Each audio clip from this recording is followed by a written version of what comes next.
Alam niyo mga kaibigan, dito matatawa ka. Si Harry Roque, kilalang abogado. Dating spokesperson ni dating Pangulong Duterte. Na kung saan, naging UP professor yan ng UP of Law. Kung di po ko nagkakamali. At ito naman, si DILG Secretary, isang abogado. Ayun po pagkakilala ko sa kanya. Abogado siya, naging gobernador ng lalawigan po ng Cavite. Maliban niya, wala na ako masyadong alam sa kanyang personality. Pero, kung susuriin po natin, itong si Harry Roque, dalubhasa sa batas. Hindi may tatanggi yan. Pero, at hindi rin po may tatanggi na meron siyang kinakaharap na kaso sa ating bansa na human trafficking o walang bail ang human trafficking na isang criminal offense. Ngayon, anong ginawa ni Harry Roque? Hindi niya po hinaharap ang kaso. Bagkos, nagtago siya sa ibayong dagat at doon na hindi siya basta-basta mahahabol. Ngayon, putak siya ng putak kung ano ng mga sinasabi niya na akala mo ba napakagaling niya sa batas na alam niyang kaya niyang baluktutin dahil nga dalubhasa.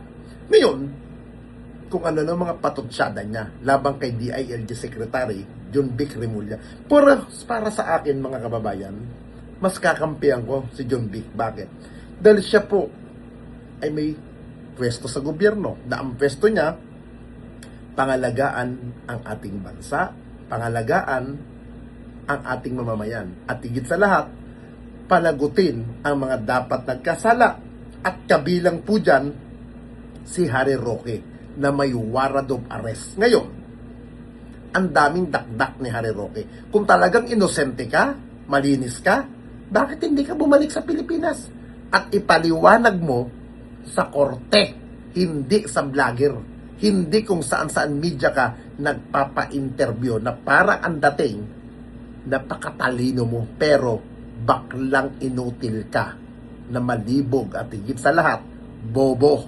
So, aking libreng legal advice kay Secretary Remulla, kung ayaw mong ikaw ang mapahuli ko, huwag mo kong arestuhin dito sa Austria.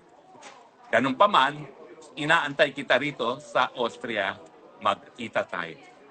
Kahapon po ay sinagot ko na kung pwede ba akong maaresto sa bisa lamang ng red notice ng Interpol. Sinabi ko po na ang patakaran ng Europa, ng buong EU, una-una, hindi dapat inalagay sa red notice ang mga asylum seekers. Pangalawa, hindi po warrant of arrest sa Europe ang red notice. Kailangan, dadaan po yan sa lokal na hukuman at magkakaroon ng formal na prosesong extradition. Ngayon, ang sabi po ng Secretary of Interior and Local Government, siya daw ang, quote, magsusupervise ng aking arrest, end quote. Alam niyo po, sa larangan ng international law, imposible ang sinasabi ni Secretary Remulla. Bakit po? Dahil ang Austria po ay isang independenteng bansa. Now, ang jurisdiction po, ay ang definition niyan, yung kapangyarihan na maglitis ng lahat ng lumalabag sa batas at magparusa. No? Meron ding jurisdiction na magpe-prescribe o magsasabi kung paano ang aksyon. Yan po yung tinatawag na legislative. So, dalawa po yan, no? Legislative at saka judicial. Now, ang jurisdiction po ay kabahagi ng pagiging soberenya. Ang soberenya at jurisdiction, seloso po yan. Isa lamang estado ang pupwede na magkaroon ng soberenya at jurisdiction sa isang teritoryo. Kaya nga po, patuloy tayong nagpoprotesta sa pagpipilit ng ICC na magkaroon ng jurisdiction kay Tatay Digong dahil since hindi na tayo miyembro ng ICC, lahat ng krimen na di umanong nangyari sa Pilipinas, dapat sa Pilipinas lang litisin. Yan po ibig sabihin ng exclusive sovereignty, exclusive jurisdiction. Ganyan din po ang patakaran pagdating sa pagpapatupad ng batas. Unang-una, ang Secretary of Interior and Local Government, maski po sa Pilipinas, wala po yung kapangyarihang mag-aresto. Ang pag-aaresto ay nasa kamay lamang ng mga alagad ng batas. Yan po ang PNP at yan po ang National Bureau of Investigation.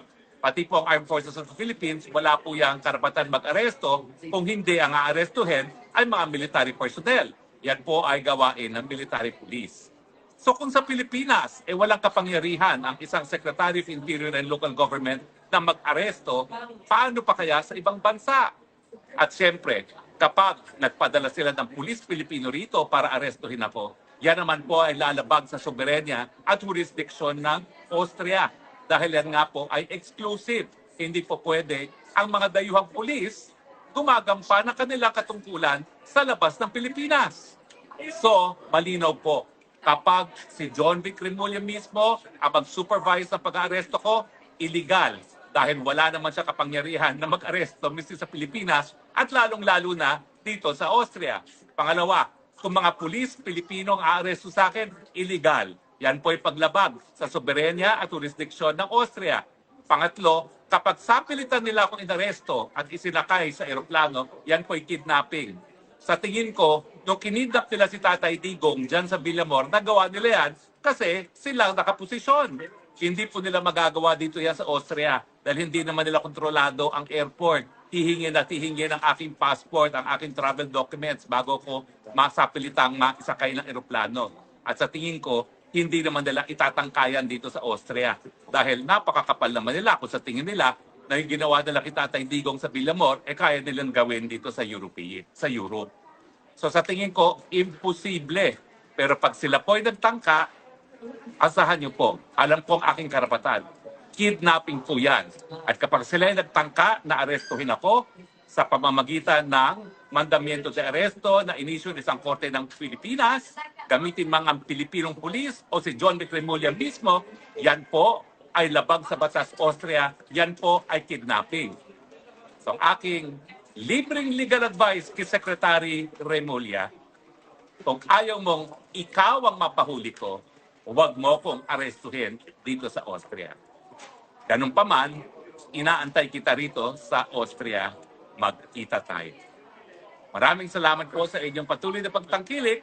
Ang inyong spokes ng bayan, Harry Roque, reporting live from Austria saying, I love you, Philippines. You're the only country that I have. You're the only country that I will love despite mga bangag. Sa gitna ng malamig na klima ng Austria, tila nagiinit ang ulo at lalong tumatalas ang dila ni dating presidential spokesperson Harry Roque sa kanyang pinakahuling pahayag. Buong tapang niyang hinamon si DILG Secretary John Vic Remulla. Ayon kay Roque, walang karapatan ang kalihim maging ang mga Pilipinong pulis na siya ay arestuhin sa lupain ng mga dayuhan. Bit-bit ang kanyang pagiging abogado. Nagbabala pa siya, aarestuhin ninyo ako at kakasuhan ko kayo ng kidnapping. Isang mapangahas na pahayag mula sa isang taong hindi lamang basta nagtatago kundi isang fugitive.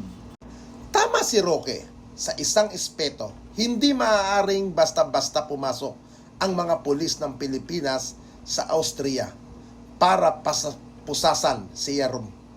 Mayroon tinatawag na soberanya. Dagdag pa nito, iginiit ni Roque na protektado siya ng mga batas ng European Union, EU, para sa mga asylum seekers. Gayunpaman, ang paghingi ng asylum ay hindi automatikong lisensya para takasan ang pananagutan sa batas. Ang Austria ay hindi isang isla sa gitna ng kawalan. Ito ay miyembro ng international community na bound sa mga polisiya ng Interpol. Sa oras na magkaroon ng red notice ang kanyang kinaduduunan, ay hindi magiging santuwaryo kundi isang hawla ng unti-unting sumisikip.